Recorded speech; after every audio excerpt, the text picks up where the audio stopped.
Assalamu alaikum, Honorable Chairperson to this scientific session, Professor M. A. Mannan, and the Managing Director of Shomon Hospital, Shomon Islam, and Director of Admin, Amaduddin, and also our all doctors and colleagues and their children. Today I will talk about this is not my topics, it's a gastrointestinal gastroenterologist topics. It's gastroesophageal reflux disease, but it is very common.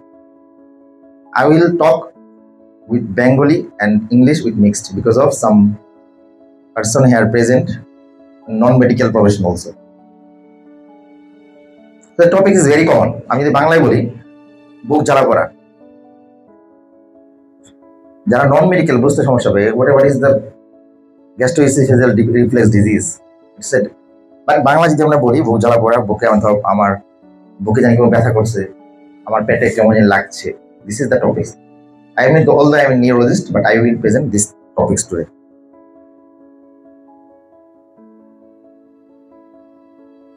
What is the gastroesophageal reflux disease? See, this picture is very important. This is esophagus, this is stomach, and this is the lower sphincter. In this disease, stomach contains lots of acid and pepsin. Normally, this acid and pepsin not go into the up, not into esophagus, but in this disease, this acid and pepsin go in back. It's a abnormal phenomena because our lower sphincter is prevent this backward passage of acid and pepsin. GERD is very common, at least 15% of the general population.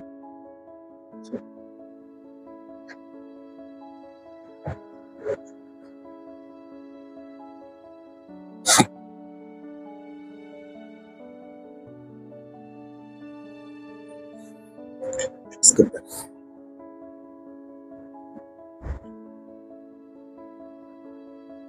Don't begin. First again.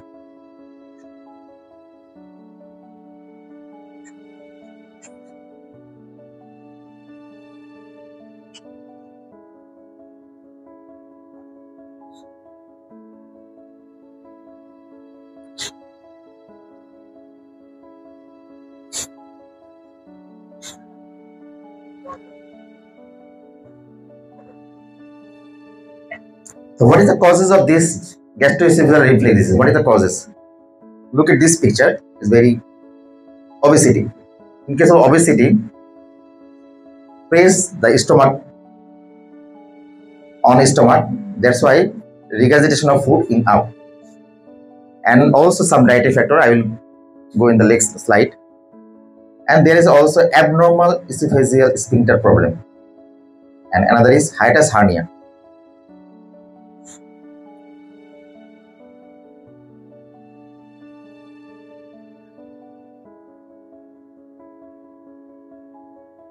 This is the acid reflux. Acid goes into up in the esophagus. What is the problem in esophagus?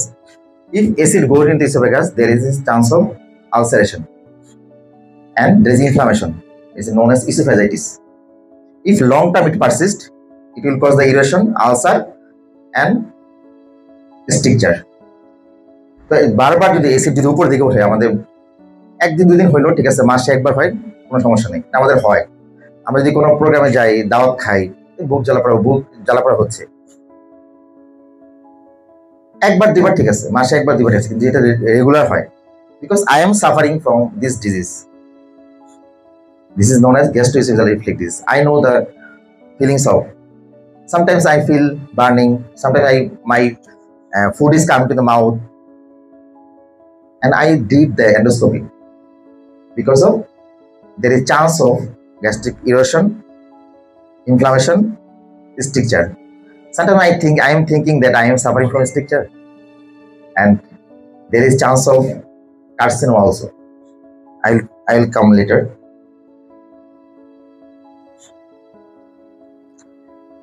This is the most common cause of Gastroesophageal reflux disease is the hernia, hiatus hernia.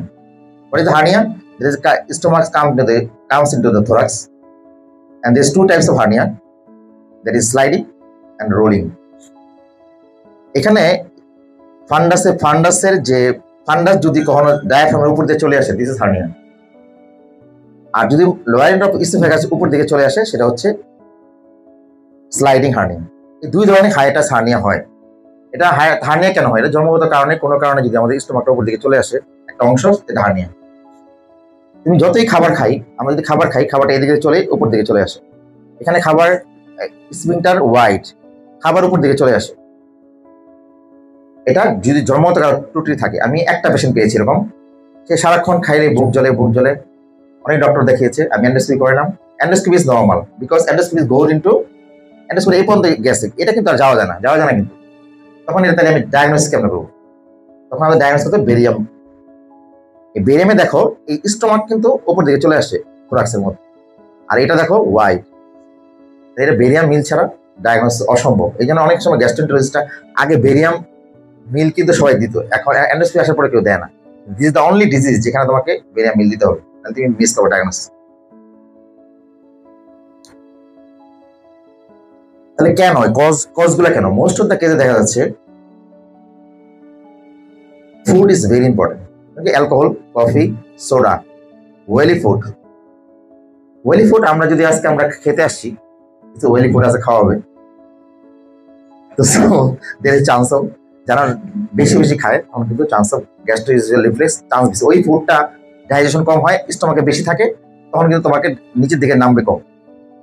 তাহলে আরো কিছু food আছে, যেমন আমরা এই যেহেতু রেস্টুরেন্টগুলোতে garlic sauce use করা হয়, তারপর টমেটো, তারপর হচ্ছে সল্ট এবং chocolate. This is the obesity and pregnancy. Most of the যারা গাইনিতে তোমরা ডিল করছো, দেখো যেন গেট এপিডেমিসি পিরিয়ডে দেখা যায় বমি হচ্ছে, বুক জ্বালাপড়া হচ্ছে, বিকজ তুমি যখন প্রেগনেন্সিতে পেট যখন বড় হয় তখন স্টোমাকে চাপ পড়লে তখন সেই গ্যাস্ট্রিক ডিলে হলে উপর দিয়ে খাবার চলে আসে। এখন আমি কেউ একটা ফিচার বলবো, শুধু যে বুক জ্বালাপড়া করে তাই না, কিছু এক্সট্রা ইসোফেজিয়াল ফিচার আছে, এক্সট্রা ইসোফেজিয়াল কিছু ফিচার আছে। তাহলে মোস্ট অফ দ্য কেসে কি নিয়ে আসে হচ্ছে হার্টবার্ন। আমার বুক জ্বালাপড়া করতেছে, আগুন, খাবার উপর দিকে চলে আসে, ফুড চলে আসে। আর হচ্ছে water brush. Most of the আমার কাছে পেশেন্ট আসে বলে যে মুখ দিয়ে আমার খালি থুতু বের হয় সারাক্ষণ। ডায়াগনোস কি জানো? গ্যাস্ট্রোএসোফেজিয়াল রিফ্লুক্স। ভেরি সিম্পল, ডম পেরিয়ড রোগী ভালো হয়ে যায় এবং গ্যাস্ট্রিক রোগী ভালো হয়ে যায়। এটা কেউ জানেও না। আমাদের মুখ দিয়ে খালি থুতু বের হয়, সারাদিন বের হয়, মুখ দিয়ে বেরই হচ্ছে। Water brush. কারণ কি তাহলে থুতু কেন বের হচ্ছে? তোমার এসিড বারবার উপর দিকে চলে আসতেছে, আল্লাহ প্রদত্ত আমার এসিড উপর দিকে চলে আসছে, তখন আমাদের স্লাইভারি গ্ল্যান্ড থেকে তৈরি হয় অ্যালকালাইন। এই এসিড তো আমার মুখ পুড়ে ফেলবে। এবং ইন্টারেস্টিংলি বিষয় হচ্ছে, তোমার যখন এই এসিড স্টোমাকের এসিড যদি আমি বাইরে আনি, তোমার মুখে যদি মারি, জানো কি হবে? বার্ন হয়ে যাবে। কিন্তু কেন তাহলে পেটের মধ্যে বার্ন হচ্ছে না? বিকজ অফ আল্লাহ প্রদত্ত স্টোমাকে একটা লেয়ার তৈরি করে দেওয়া, মিউকাস লেয়ার তৈরি করে দেওয়া আছে, এবং এটা আল্লাহ প্রদত্ত। এখন তোমার এই স্টোমাকে যে এসিড তোমার মুখে চলে আসছে, তাহলে তো মুখ তো পড়ে যাবে।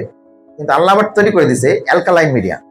তোমার স্লাইভারি গ্ল্যান্ড, এই থুতু, এই স্লাইভারি গ্ল্যান্ড তখন ওই এসিডটাকে রক্ষা করার জন্য সিক্রেশন হবে। এবং দেখবা মুখের মধ্যে সকালবেলা ঘুম থেকে উঠলে মুখে এত থুতু বের হয়, কারণ ওই এসিডটাকে রিফ্লেক্স করার জন্য সেই স্লাইভা বের করে। সো এই জন্য এটার নাম হচ্ছে ওয়াটার ব্রাশ। ওডানোফেজিয়া, ডিসপ্লেজিয়া, অনেক সময় ডুব গিলতে ব্যথা হয়, যদি লং টার্ম হয়ে যায় ইসোফেজিয়াল ডিসপ্লেজিয়া হয়। এবং অনেক রোগী দেখবার ঘুম থেকে হঠাৎ করে লাফ দিয়ে ওঠে, চকিং হয়, বিকজ ওই অ্যাসিড যদি কখনো ফ্যারিংস ক্রস করে ল্যারিংসে ঢোকে, তাহলে কিন্তু চকিং হবে। আর হচ্ছে chest pain. I am suffering also this disease because of যার আমার সাডেন হঠাৎ করে চেস্ট পেন হলো। আমি ভর্তি হলাম সিসিওতে, সারে খেলা আছে কিনা, আমার ইসিজি নর্মাল, সব normal, chest pain, central chest pain. সবাইকে দেখালাম, কেউ ডি শুনতে পারে না। লাস্টে আমাকে অ্যাঞ্জিওগ্রাম করা হলো। Angiogram is absolutely normal. I am diagnosed A case of জার্ড। So আমি এটা জানি, হঠাৎ করে মনে হয় চেস্ট পেন। তোমরা এরকম রোগী পাবা, ইমার্জেন্সিতে আসছো, typical chest pain, ECG normal, you can wait. আবার ট্রোপোনিন করো, 2টা স্যাম্পল করো, ইসিজি আবার কোনো চেঞ্জ নাই, then you can tell that this is not a cardiac disease. আমরা যদি পরেরটা যাই, তারপর হচ্ছে তাহলে এক্সট্রা ইসোফেজিয়াল কিছু মানে সিমটম নিয়ে আসে। এটা হচ্ছে অনিক কাফ। এখন আমার কাছে অনেক রোগী আসে কাশি, ড্রাই কাফ।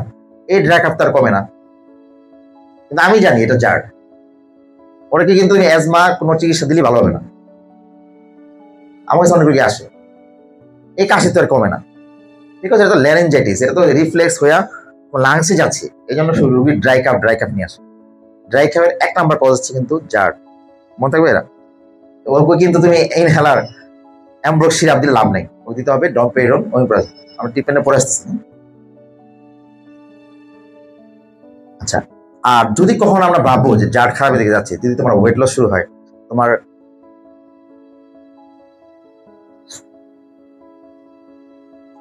যদি ওয়েট লস শুরু হচ্ছে, তোমার এনিমিয়া হয়ে যাচ্ছে, তোমার ব্লিডিং হয়েছে, কোনো কারণে রক্তবমি যদি শুরু হয়, বাবা এটা খারাপের দিকে যাচ্ছে। এখন আমি যদি চিকিৎসা না করি কি হবে? ইসোফেজাইটিস যেটা বললাম, আমি যেটা বলতেছিলাম যেখানে আমি ভয় পাচ্ছি, ব্যারাস ইসোফেগাইটিস। ব্যারাস ইসোফেগাইটিস হচ্ছে কি, আমাদের ইসোফেগাস লাইনিং এপিথেলিয়াম হচ্ছে স্কোমাস এপিথেলিয়াম। এসির যদি যায়, অ্যাডাপটিভ রেসপন্সের কারণে এটা কলামনার হয়ে যাবে অটোমেটিক, মেটাপ্লেসিয়া। লং টার্ম থাকলে আস্তে আস্তে এডিনোকার্সিনোমা টার্ন নেবে। সো আমাদের এন্ডোস্কোপি করে মাঝে মাঝে দেখতে হবে এটা কোন দিকে যাচ্ছে। আর কি হচ্ছে, যদি তোমার ব্লিডিং হয়, যে ব্লিডিংটা আমরা দেখি না, এই জন্য দেখবা most of the patient 8-9 haemoglobin নিয়ে বসে আছে। তোমরা কি করো, একটা আয়রন ট্যাবলেট দিচ্ছ, যে ভুলটা করো, জিপসিআই আইপ্যাক প্লাস দিয়ে দিচ্ছি 8-9, খবর নাই কারণটা কি। আমাকে কারণ বের করতে হবে, তোমাকে এন্ডোস্কোপি করতে হবে, ক্লোনোস্কোপি করতে হবে, আল্ট্রাসাউন্ড করতে হবে, কারণ বের করে তারপর চিকিৎসা করে, তারপরে চিকিৎসা করবো। শুধু খালি আয়রন দিলে হবে না, তো দেখা যায় আয়রন ডিফিসিয়েন্সি হয়ে যাচ্ছে। আরেকটা হচ্ছে যেটা বলছি স্ট্রাকচার হবে। এখন জার্ড ছাড়া আর কি হতে পারে? একটা হতে পারে পেপটিক আলসার ডিজিজ, কমন। এবং আমি আগে বললাম এটা ইসকেমিক হার্ট ডিজিজ, হার্টের পেন সেম ওই নিয়ে আসতে পারে।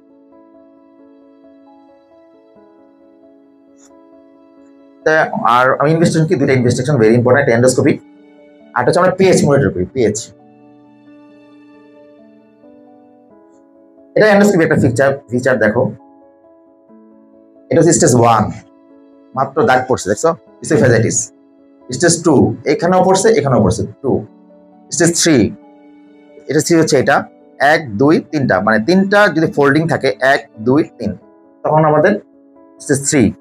আর স্টেজ 4 হচ্ছে এটা 4 দিক যদি এরকম ইসোফেজাইটিস হয়ে গেছে। এখানে যদি ট্রিটমেন্ট না করো, স্ট্রাকচার, তোমার খাওয়া দাওয়া বন্ধ হয়ে যাবে, তুমি কার্সিনোমা, রোগী খারাপ হয়ে যাবে, ক্যান্সার। আমরা যেটা করি, অনেক সময় এন্ডোস্কোপি অনেক সময় আর্লি স্টেজে ধরা যায় না, তখন আমরা আপনার তোমার ইসোফেজিয়াল পিএইচ করি। পিএইচ কেমন করবো? এটা একটা মেশিন আছে, আমি দেখাচ্ছি। এটা হচ্ছে একটা প্রোব, প্রোবটা এখানে দিয়ে দিই আমরা। এই প্রোবের মধ্যে পিএইচ শো করে। এটা আমাদের জানা দরকার নেই, জাস্ট মনে রাখো। ট্রিটমেন্ট কি, আমার লাস্ট মানে প্রায় শেষে চলে আসছি। ট্রিটমেন্ট কি হবে? ট্রিটমেন্ট একদম ভেরি ইজি। একটা হচ্ছে তোমার জেনারেল ট্রিটমেন্ট, কিছু ওষুধ দিব আমরা, কিছু অপারেশন লাগতে পারে, তাই তো। আরেকটা হচ্ছে ট্রিটমেন্ট অফ কমপ্লিকেশন। আমি যদি বলি, জার্ডের 1 নাম্বার চিকিৎসা হচ্ছে লাইফস্টাইল মডিফিকেশন। এই ওমিপ্রাজল সবাই দেয়, তুমিও দাও, আমিও দিই। ডমপেরন সবাই দেয়, তুমিও দেয়, আমিও দিই। কিন্তু রুগী কিন্তু ভালো হয় না, রিল্যাপস, কদিন পর আবার আসে। কেন এই রিল্যাপস? কারণ তুমি যদি লাইফস্টাইল চেঞ্জ না করো, কোনোদিন এটা কমবে না। তাহলে কি লাইফস্টাইল? একটা হচ্ছে আমাদের অ্যালকোহল স্মোকিং বাদ দিতে হবে, কমন কথা। স্লিপ প্যাটার্ন চেঞ্জ করতে হবে। আমি 5টা অ্যাডভাইস বলি রোগীকে, একদম আমার মুখস্থ। প্রথম কথা হচ্ছে, আমি যখন খাবার খাই, দেখো লক্ষ্য করো, আমি কিন্তু অল্প খেয়ে উঠে যাই। এটা ট্রিক্স অ্যান্ড টিপস আমি কাউকে বলি না, বিকজ অফ জার্ডের ট্রিটমেন্ট হচ্ছে অল্প অল্প খাবে, 1/3 পেটে খালি রাখতে হবে। কারণ আমি যখন দেখি যে আমি একটু বেশি খেয়ে ফেলি, আমার খাবারের রিগাজেশন হয়। তাহলে 3 ভাগ, মানে আমি যেটা বলি সেটা হচ্ছে খাবারের পর আধা ঘন্টায় মনে পানি খায় না। তুমি পানি খাও, খাবারটা রিগাজেশন হবে, ও স্টোমাক ভরে যাবে।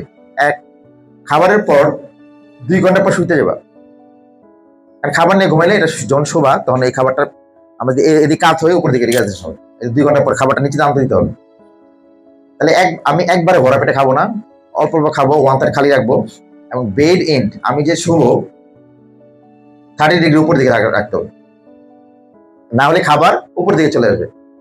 এই দেখো বেডটা একটু উপর দিকে থাকবে।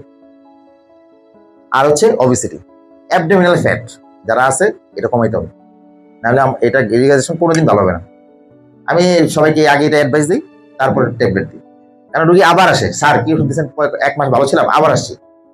তো আমি এই অ্যাডভাইসগুলো ভেরি ইম্পর্টেন্ট।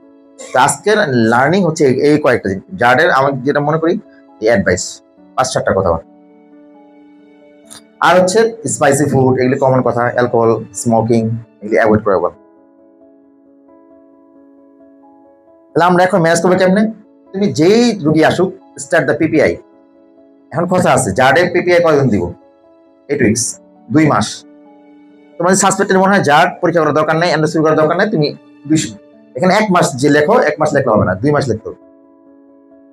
তারপরে রোগী যদি ইমপ্রুভ করে, টেপার দ্য লোয়েস্ট পসিবল ডোজ, মানে ডেইলি একবার দিবা। তখন 2 মাস যখন হয়ে যাবে তখন একটা করে দিবা। একটা করে দিলে কতদিন দিবা? বলা হয় লাইফ লং। আমি লাইফ লং পিপিআই খাবো সারাক্ষণ ওমিপ্রাজল, কেমন না ব্যাপারটা? কারণ ওমিপ্রাজল যদি রেগুলার খাও 7টা সাইড এফেক্ট আছে। কে বলতে পারো কি? এই যে আমরা গ্যাস্ট্রিক ওষুধ খাচ্ছি, মুড়ির মতো খাচ্ছি সবাই। আমার কাছে রুগী এসে বলে, স্যার সব ওষুধ দিচ্ছেন, একটা গ্যাস্ট্রিক ওষুধ দেননি। Common scenario Bangladesh. স্যার আমি তো 8টা ওষুধ খাই, আমার 8টা ওষুধ খেলে তো গ্যাস্ট্রিক হবে, আমাকে আরেকটা ওষুধ দেন গ্যাস্ট্রিকের। সবাই গ্যাস্ট্রিকের ওষুধ খাওয়ার জন্য পাগল। বেসিক্যালি গ্যাস্ট্রিক কিন্তু আসলে কোনো রোগ না, সব কনস্টিপেশন থেকে হয়। পেট ফুলে মানে আমার গ্যাস্ট্রিক হয়েছে, আমার খেতে পাই না মানে আমি গ্যাস্ট্রিক হয়েছে। আসলে কিন্তু ভুল ধারণা। গ্যাস্ট্রিক তো কোনো রোগ না, এটা তো পেপটিক আলসার। আলসার হইতে হবে। আলসার ডকুমেন্ট কি? এন্ডোস্কোপি করার পর আলসার আসবে। সো এগুলো আসলে আমরা আমি গ্যাস্ট্রিক ওষুধ দিই না কাউকে, কারণ আমি জানি 8টা রোগ হয় গ্যাস্ট্রিক ওষুধ দিলে। একটা হচ্ছে এনিমিয়া হবে, হাইড্রোক্লোরিক অ্যাসিড নাই, আল্লাহ তোমাকে অ্যাসিড দিচ্ছে, অ্যাসিড বন্ধ করে, তোমার এখানে আয়রন অ্যাবজর্পশন হবে না, ভিটামিন বি12 অ্যাবজর্পশন হবে না, এনিমিয়া হবে। এখানে ক্যালসিয়াম অ্যাবজর্পশন হবে না, অস্টিওপোরোসিস হবে, তোমার হাড্ডি ভেঙে যাবে কদিন পর। তুমি অ্যাসিড বন্ধ করতেছো, রিফ্লেক্সলি প্যারাটাস সেল বড় হবে, হয়ে হয়ে পলিপ হবে, কার্সিনোমা হবে। 6টা। আরেকটা হচ্ছে ম্যাগনেসিয়াম কমে যায়, হাইপোম্যাগনেসিমিয়া। তুমি ডেইলি যারা ওমিপ্রাজল খায় দেখবা উইক কাজ করে হরণ হয়ে যায়, ম্যাগনেসিয়াম নাই শরীরে। এই জন্য সবাইকে ওষুধ দিবা না। আমার কাছে পেশেন্ট আমি সহজে দিই না। তাহলে কি কি ড্রাগ দিই আমরা? তোমরা জানো এটা, প্রমোটার ইনহিবিটর, হিস্টামিন ইনহিবিটর, আমাদের এসটিও ব্লকার যেটা ফেমোডিডিনটা এখন পাওয়া যায়, অন্যগুলো পাওয়া যায় না। Antacid, alginate. আমরা যেটা করি নর্মালি, অ্যান্টাসিড আমরা খেয়ে 2 চামচ 3 বার দিয়ে দিই। আর এখন বেরিয়েছে গেভিফ্লাক্স, নাকি গেভিফ্লাক্স, আর বেক্সিমম কোম্পানি আছে ফ্লোরিগেভিড। আজকে আমরা শিখবো এরকম। আমরা এই গেভিফ্লাক্স 2 চামচ 3 বার গেভি মানে এই অ্যালজিনেট যেটা আছে, আমার কাছে মনে হয় অ্যান্টাসিড থেকে বেটার। তোমাদের এক্সপেরিয়েন্স কি যায় না, আমি তো খাই, দেখি এটা খুব ভালো কাজ করে এবং ইনস্ট্যান্ট রিলিফ করে, আসলে ইনস্ট্যান্ট রিলিফ করে। এখন আরেকটা উপায় আছে, আমি ওষুধ খাবো না, কিছু করবো না, আমার অপারেশন করে দেন। তাহলে আমরা কি করতে পারি? সেটা হচ্ছে এই ল্যাপ্রোস্কোপির মাধ্যমে এই ফান্ডাস আছে, ফান্ডাসটাকে নিয়ে এসে এই লোয়ার ইসোফেগাসে একটা অপারেশন করে দেয়। এর নাম হচ্ছে ফান্ডোপ্লিকেশন। এটা যাদের খুব ট্রাভেলসাম সিমটম, মানে একদম সহ্য করতে পারছে না, সমস্যা হচ্ছে, তাদেরকে অপারেশন করাই দেয়। আরেকটা হচ্ছে এরকম রিং লাগিয়ে দেয়, রিং। এই রিংটা এই ইসোফেগাসের লোয়ার এন্ডে লাগিয়ে দেয়, এটা বলে লিংস প্রসিডিউর। এই রিংটা যখন তুমি খাবা যাবে, আবার ক্লোজ হয়ে যাবে, খাবার ব্যাক করবে না, মানে আবার মানে এটা এই রিংটা নাকি লাগিয়ে দেওয়া হয় এখন, আমি জানি না বাংলাদেশে আছে কিনা।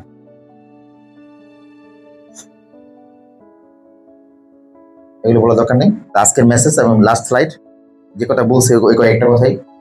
একটা হচ্ছে তোমার 8 উইকস তোমার ট্রায়াল দিবা, এখানে 1 মাস দিবা না, 2 মাস, অ্যাটলিস্ট 2 মাস। তারপরে লং স্ট্যান্ডিং একটা করে দিয়ে রাখবা। অনেকে দেখি আমি একটা করে দিয়ে রাখি, আমাকে কয় কোন ডাক্তার দেখাইছেন, সে একটা করে দিয়ে রাখছে, মানে প্রসিডিউরটা হচ্ছে। তো দেখবো অনেকে এমোপ্রাজল একবেলা দেয়, দেখো তোমরা কিন্তু কাটবা না। এটা হচ্ছে 2 মাস দেওয়ার পর একটা করে লং টার্ম দিয়ে রাখি।